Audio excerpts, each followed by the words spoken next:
from Toyota, leading the way every day. Atkins from Toyota, symbols of trust. So when I got this letter from the director, On it was Monday, very Senator Mike disheartening Nicholas went to the because- Department of Rev and Tax to run a personal errand.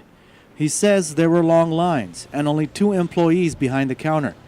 He asked to speak to the director and deputy director, but neither were present. So when he returned to his office, he sent a letter to the director about his concerns. And on Tuesday, the director replied. He responded with a letter that was very mean.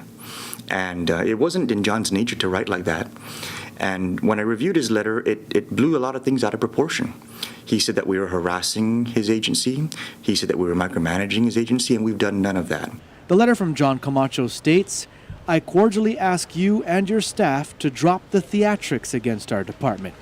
The letter goes on to accuse the sender and his staff of harassing and intimidating DRT employees by, quote, roaming around the workplace taking pictures. The only time that pictures were ever taken at Rev and Tax was by myself on that day, on Monday, when we saw that that line was a major problem and there were only 2 out of 7 stations filled at DMV.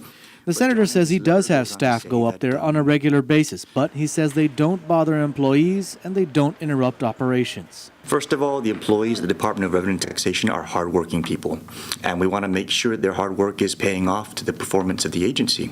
The letter also accused Senator Nicholas of excessive inquiries that interrupted the workflow of DRT employees. The letter ends by saying, quote, please leave the employees alone to do their work and to continue to make the improvements without the additional burden of harassment from you or your staff.